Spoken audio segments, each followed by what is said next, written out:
Bonjour mes amis, nous avons le plaisir de vous présenter notre émission éducative Panorama français et avec une révision sur quelques temps des verbes des années précédentes. Madame Inès. أعزائي الطلبة، هنبدأ النهاردة مراجعة على بعض أزمنة اللغة الفرنسية. هنشوف مع بعض دلوقتي هنبدأ بإيه. طبعا هنبدأ النهاردة بالبريزون، متهيألي مسيو فيكتور هنبدأ بريزون لأن هو ده بداية أي جرامير في الدنيا. Allons-y. Allons-y. هنشوف مع بعض دلوقتي فيديو مصغر لاستخدامات البريزون اللي هو فيما معناه متى استخدم البريزون في الحياة اليومية اللي هي la vie quotidienne. نشوف كده مع بعض. Il y a trois groupes en français. Le premier groupe, ce sont les verbes en ER, sauf le verbe aller, mais enfin bon. Tous les autres, les verbes en ER. Donc voilà un verbe totalement régulier. Parler. Blablabla, parler. Donc on voit que c'est un verbe en ER, puisque sa terminaison à l'infinitif c'est ER, et la conjugaison c'est comme ceci: je parle, tu parles, il parle, nous parlons, vous parlez, il parle. D'accord? Donc ça en rouge, ce sont les terminaisons régulières de tous les verbes en ER, c'est-à-dire du premier groupe au présent de l'indicatif. Ok, donc on voit qu'elles sont toutes muettes, les terminaisons, sauf nous parlons et vous parlez. On, la nasale, et, d'accord. Les autres sont muettes. Ils parlent. Hein, on ne prononce pas ENT dans la conjugaison. Bien. Mais le verbe envoyer, c'est j'envoie. Il y a un problème. On voit que le Y s'est transformé en I. Tu répètes.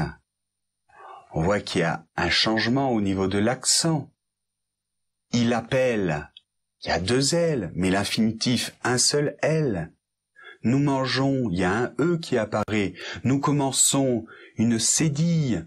Il jette, deux T. Ok. Alors c'est vrai qu'il y a quelques verbes irréguliers. Mais ils ne sont pas très difficiles parce qu'il y a une certaine logique. Bon. Donc comme tu vois dans cette leçon, quand il y a des irrégularités ou des choses sur lesquelles il faut focaliser l'esprit, je te les ai mises en bleu. Ok? Donc continuons. Donc, voici un verbe totalement régulier. D'accord? Donc, généralement, l'exemple typique, c'est aimer. Plus c'est un verbe joli, aimer, l'amour. Alors, donc, on voit que c'est un verbe en ER et les terminaisons de l'indicatif correspondent aux terminaisons régulières des verbes en ER, des verbes du premier groupe. E, ES, E, ONS, EZ, ENT. Donc j'aime, tu aimes, il aime, nous aimons, vous aimez, ils aiment. ودلوقتي أعزائي الطلبة هنبتدي مع بعض زمن المضارع. ومدام إيناس طبعا هتبتدي معانا بالكلمات الدالة على المضارع. الكلمات الدالة على المضارع طبعا أنا بقوم بتصريف الفعل على حسب الفاعل اللي عندي، وده هنتطرق له لما نبدأ نشرح بالفعل المضارع. البريزون عشان أحط فعلي في البريزون لازم ألاقي قصادي كلمات. إيه هي الكلمات دي؟ maintenant الآن، aujourd'hui اليوم، كلمة chaque بوجه عام، chaque jour, chaque matin, chaque semaine, chaque mois, chaque année. كلمة chaque اللي هي بمعنى كل وجودها في الكلمة بتخليني أحط الفيرب بتاعي في البريزون. تمام. في كمان toujours دائما أو باستمرار، وسوفان، وكمان عندي تو وتوس وتوت. كل الكلمات دي بمعنى كل. tous les jours، tous les matins، tous les matins، toutes les semaines. كل الكلمات دي أول ما أشوفها في الجملة أبدأ أحط فعلي في البريزون. هنبدأ دلوقتي مع بعض الافعال المجموعه الاولى اللي هي بتنتهي بايه؟ بار، زي بارلي، شانتي، ساميوزي. كل الكلمات دي او الافعال دي المجموعه الاولى بتاعتي. طيب مع جو بتكون النهايات بتاعتي ايه؟ هنبدا كده مع بعض يا مسيو فيكتور نعرض على الشاشه. طبعا احنا مستمتعين جدا بالتوضيح اللي حضرتك بتقوليه دلوقتي. ميرسي. وطبعا عشان خاطر نجمع الافكار دي قدامنا جميعا، هنبص دلوقتي على الشاشه عشان نتعرف على الكلمات اللي قالتها مدام ايناس اللي هي الداله على المضارع، وبعد كده نخش على الافعال. نبص مع بعض على الشاشه دلوقتي، هنلاقي لو بريزون، هنلاقي الكلمات الداله عليه اولهم aujourd'hui، وبعدين maintenant اللي هي الآن، chaque اللي هي بمعنى كله بيجي بعدها كلمة دالة على زمن مفرد، زي كلمة chaque jour على سبيل المثال اللي هي كل يوم. بعد كده عندنا toujours وتو وتوت زي كلمة tous les jours. طبعا toujours بمعنى دائما، وتو بمعنى كل اللي هي tous les jours اللي هي كل الأيام. زي ما مدام الناس قالت دلوقتي هنبتدي مع بعض اللي هو البريمير جروب اللي هو افعال المجموعه الاولى.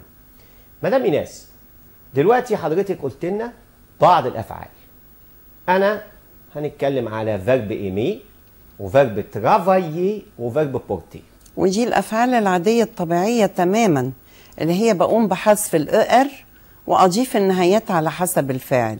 تمام. مع جو بحط ايه مسيو فيكتور؟ طبعا مع جو هحط او، مع تو هحط الاو اس، ومع ايل وال وان طبعا هحط الاو. تمام. مع نو او ان اس، فو، او زد، مع اي لافيك اس وال لافيك اس، او ان تي. طيب عايزين نعرض كده فيرب نبص عليه ممكن؟ طبعا هنعرض دلوقتي اعزائي الطلبه، هنعرض دلوقتي النهايات اللي احنا لسه قايلين عليها عشان خاطر تبقى واضحه قدامكم، وبعد كده نعرض الفعل كمثال اي فعل من هؤلاء. نشوف كده اول حاجه الترمينيزون، طبعا ان انا بشيل النهايه اجي مدام ايناس طبعا، فبحط مع الجو زي ما قلنا تمام، مع التو اس، جميل، مع الايل والال والان مع النو او ان اس، مع الفو زد، مع الايل والال افيك اس ان تي. تمام. اول مثال هنتعرض له اللي هو فيرب ايمي. طبعا الطبيعي بتاعي ان انا بقوم بحذف الار واضافه النهايات زي ما قلنا. نعرض يا مسيو فيكتور. فيرب ايمي اللي هو بمعنى يحب، اول حاجه هقول جم بالنهايه او. tu aimes النهايه او اس. il وال وان ام طبعا بتاخد النهايه او. nous aimons او ان اس. vous aimez تاخد النهايه او زد. il elles aiment او ان تي. تمام. الفعل الشاذ اعزائي الطلبه طبعا هو فيرب عليه. مدام ايناس هل فيرب عليه بياخد نفس التصريف اللي احنا بنتكلم عنه دلوقتي؟ امال احنا ليه بنقول عليه شاذ او ايريجوليer؟ عشان شكله بيتغير تماما يا مسيو فيكتور، وكلنا عارفين هذا الكلام. مفيش بيبقى عليه الا مع نوفو. تمام. بس هنعرض دلوقتي قدامكم على الشاشه فيرب عليه اللي احنا كلنا عارفينه ان هو فعل شاذ. je vais، tu vas، il elle va، nous allons، vous allez. oui madame Inès vous allez. طب وإل وال avec اس؟ vont. تمام. لاحظنا هنا ان مع جو وتشو وإيل وال وإيل افيك اس وال افيك اس ان الفيرب شكله اتغير تماما يا مسيو فيكتور. طبعا. انما بس هو مش ماشي. ايه بقيت ملاحظتي؟ ان هو مع النو والفو اكننا بنصرفه تمام كما لو كان مع الايه المجموعه الاولى. تمام. طيب وطبعا اعزائي الطلبه المفروض ان فيرب عليه من ضمن الافعال المهمه اللي لازم تتحفظ. ليه مدام ايناس؟ لاني بستخدمه كفعل مساعد في زمن الفيتشر براش. تمام، اللي هو زمن المستقبل، وهو من ضمن الازمنه المهمه بالنسبه لنا طبعا. السنه دي اللي هو المستقبل القريب. المستقبل القريب. طيب تمام. نكمل كده مع بعض. في بعض الملاحظات زي ما احنا شايفين بالنسبه للفيرب مونجي اللي هي الافعال المنتهيه بالنهايه جي او ال. طبعا مع نو بيتم اضافه او عشان ما نقراهاش نو مانجان.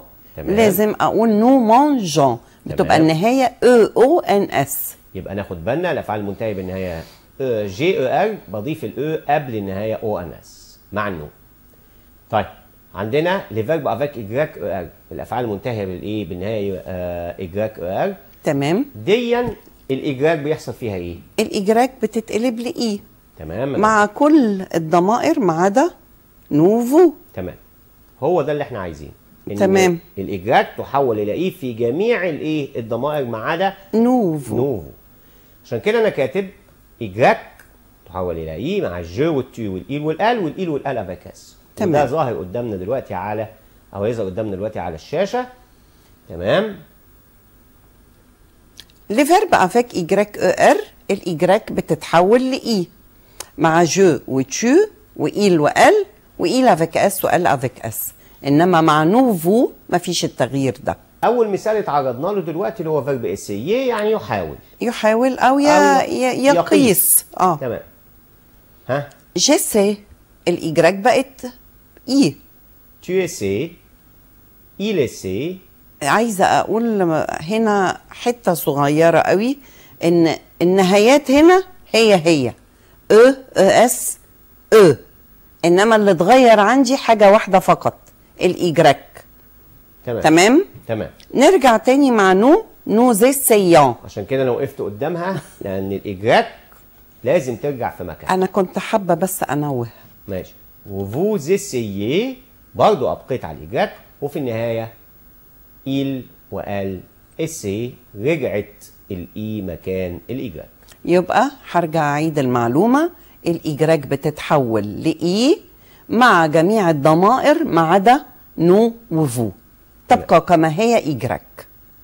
ميرسي مدام ايناس. ميرسي بور فو مسيو. طيب هنبص للدوزيام جروب بسرعه اللي هي نهايتها اي ال. زي افعال ايه؟ شوازير، فينير، بونير، يعني ايه؟ اللي هو يختار وينهي ويعاقب والافعال اللي على نفس الشاكله. تمام. هنشوف الترمينيزون بتاعه البريزون بسرعه بقى طبعا اللي هي نهايات المضارع. الجو بتاخد ايه؟ اي اس، tu، اي اس، il elle، اي تي، نو، i 2s on s، vous، i 2s ez، il avec s و elle avec s، i 2s ent. تمام. اول فعل هنشوفه اكزامبل لشوازير، يختار. تمام. طبعا بشيل الاي ار وبضيف النهايات اللي انا لسه حالا قايله عليها. تمام. نقولهم كده مع بعض بسرعه. Je choisis، tu choisis، il elle choisit، nous choisissons، vous choisissez، ils elles choisissent. بالنسبه للتوازيوم جروب المجموعه الثالثه وهي الافعال المنتهيه بالاي ار والاو ار والار او، دول مدام ايناس طبعا افعال شاذه. يعني كل فعل ايه؟ ce sont tous irréguliers، كلهم شواذ. تمام. كل واحد بيختلف عن التاني وعن شكله اصلا، ممكن جدا يختلف عن شكله. الافعال اللي قدامنا دلوقتي على الشاشه هي فيرب فينير، فوار، بروندر. دي امثله للافعال. فينير يعني ياتي. تمام. فوار يرى، بروندر ياخذ. تمام. زي انا هنعرض كده قدامكم مجموعه من الافعال ونشوف تصريفاتها ماشيه ازاي. شكلها بيتغير تماما مسيو فيكتور. بالفعل. بارتير يرحل، جو بار. طيب بروندر هقول جو برون. تمام. سافوار، il sait. طبعا كل يعرف. فيرب ماشي لوحده. كل واحد يعني شكل كل فيرب غير إيه؟ التاني، لازم احفظه. حتى غير شكله. طيب نو اللي هو فيرب بوفوار يستطيع. نو بوفون. vouloir، ils veulent، يريد او يريدون، لان انا هنا بقولها في الجمع. تمام. طيب عندنا بقى ملحوظه مهمه جدا اللي هي لي فيرب برونومينو او لو فيرب برونومينال اللي هو بيجي ذو قبليه ضميرين. سو اللي هو فعل ذو الضميرين. تمام.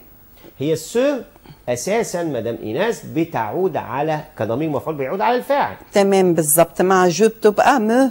ايوه. مع تو بتبقى te. ومع il وإل il avec s وإل العادية وإل وال وال بتاخد se. سو تبقى كما هي مع الأربعة il وال وإل avec s وال avec s تمام. تفضل سو. أنا حابة يعني أسهل لهم الموضوع. مع جو بتبقى مو، مع tu بتبقى te، مع il وإل avec s وال avec s وان بتفضل زي ما هي سو.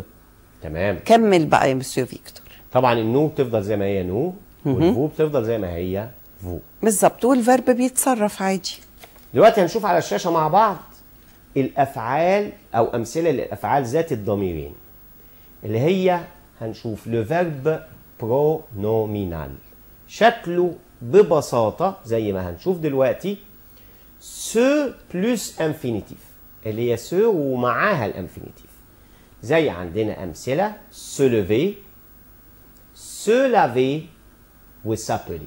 وسو بروموني يا كتير. وساميوزي. الأمثلة كتير جدا.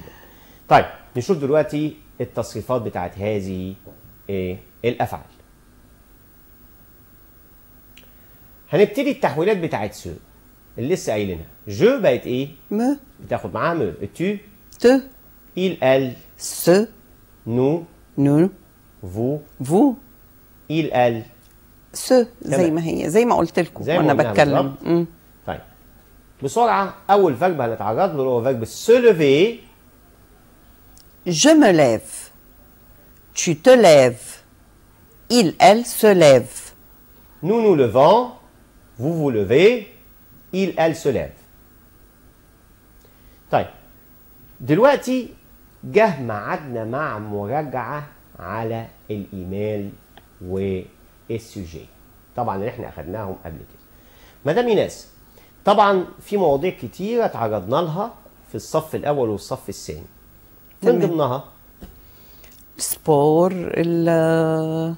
الكونجي والكلاس والكارتيه، كذا حاجة كتير قوي مسيو فيكتور. هنتعرض لبعضها دلوقتي.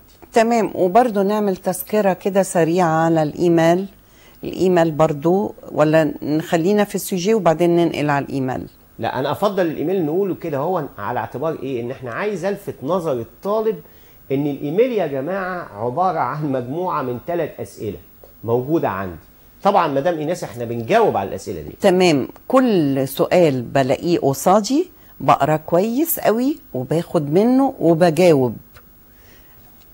كل جملة بكونها عليها درجة.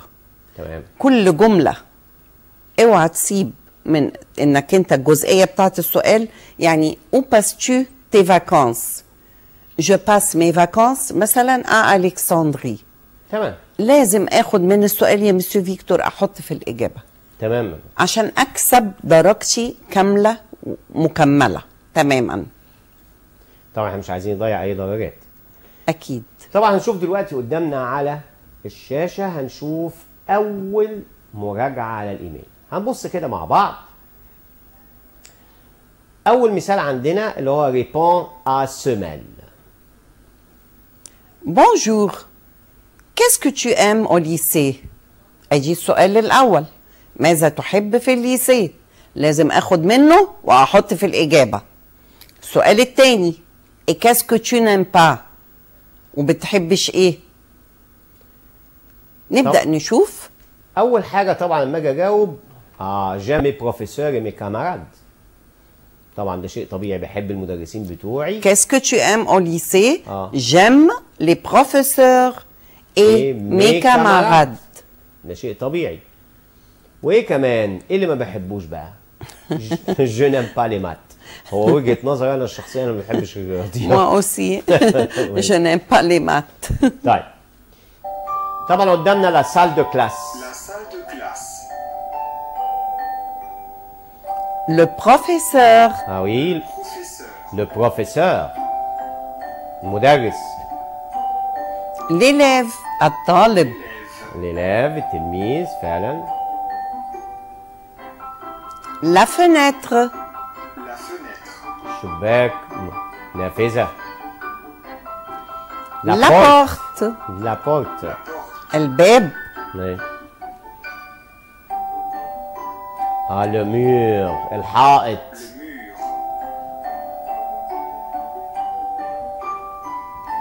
L'ordinateur. L'ordinateur. Oui, الحاسب l'ordinateur. الآلي. Hmm.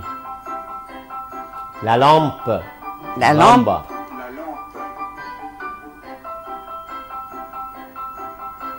La chaise. الكرسي. مقعد. La table. المنضدة. البون بتاعي البنك. Le tableau. طبعا السبورة. Le stylo. القلم الجاف. Hmm.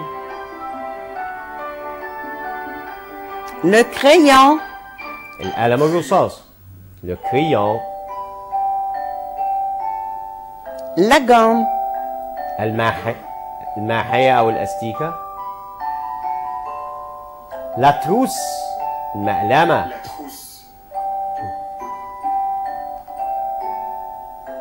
Le livre. الكتاب. Le cahier. الكشكول.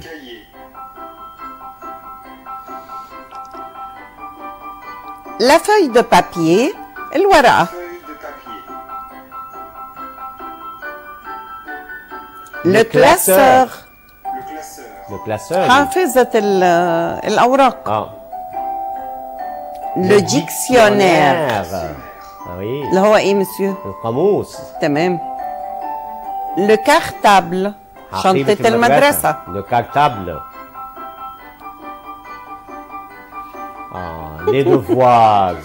ايوه ده اللي بيوجع دماغنا الديفوار ده. ودلوقتي هنبدأ مع بعض في وصف المدرسة ووصف الفصل. نبدأ يا مسيو فيكتور؟ oui نشوف كده دلوقتي على الشاشة. اتفضل. Dans mon lycée, il y a 2 terrains de sport, des salles de classe, une cour de récré, un gymnase et un CDI. طبعا المصطلحات مدام ايناس اللي موجودة سهلة جدا. 2 terrains de sport. طبعا أرضيتين للملاعب تمام. للرياضة. salle de classe. بالظبط اللي هي قاعات للفصل اللي هو الفصل ذاته. الفصول بوجه عام. ايوه. une cour de récré. طبعا اللي الحوش هي أو الفناء. الحوش أو الفناء. ريكري دي اختصار لكلمة ايه مسيو فيكتور؟ ريكرياسيون. تمام اللي اللي هي هي الفسحة. تمام. ان جيمناز. ديا قاعة ألعاب. السي دي اي. والسي دي اي اللي هي القاعة الخاصة بالوسائل التعليمية والكمبيوتر وخلافه. اللي هي بنسميها قاعة الوسائط. تمام. تمام. Dans ma classe, il y a un TNI, des tables, des chaises, une horloge et un bureau.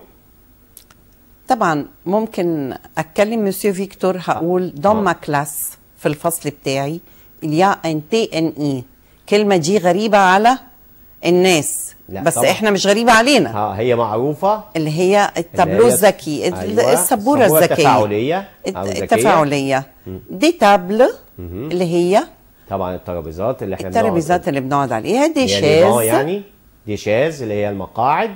تمام. اون اغلوج اللي هي ساعة الحائط الكبيرة. انما الار اللي هي بتاعت ايدينا. بالظبط. تمام. المونتر. ايه ام بيرو طبعا ناقص ايه اللي هي المكتب الخاص بالمدرس. تمام تمام. ودلوقتي مدام ايناس احنا وصلنا لنهاية الحلقة. يا رب نكون عجبناكم ويا رب نكون قدمنا لكم حاجة افادتكم. وطبعا بنشكركم انكم اهتميتوا وسمعتوا. ومهم جدا انكم تسمعوا لنا لان طبعا الظروف اللي احنا بنمر بيها بتمنع انكم تتواجدوا كتير في اماكن مغلقة. فبنرجو انكم يعني تستغلوا الفرصة انكم تتفرجوا علينا وتشوفوا احنا بنقول لكم ايه لان فعلا هتستفيدوا. Monsieur Victor. Merci, Madame Inès. Merci pour vous. طبعا احنا بنشكركم جزيلا، وطبعا بنوصيكم انكم تتابعوا معانا زي ما مدام ايناس قالت، لان احنا بنحاول بكل ما نستطيع وان احنا نوفر لكم احسن ما يكون عشان خاطر نساعدكم فعلا في الظروف الحاليه. Merci de nous avoir prêté votre attention. Merci, au revoir et à bientôt.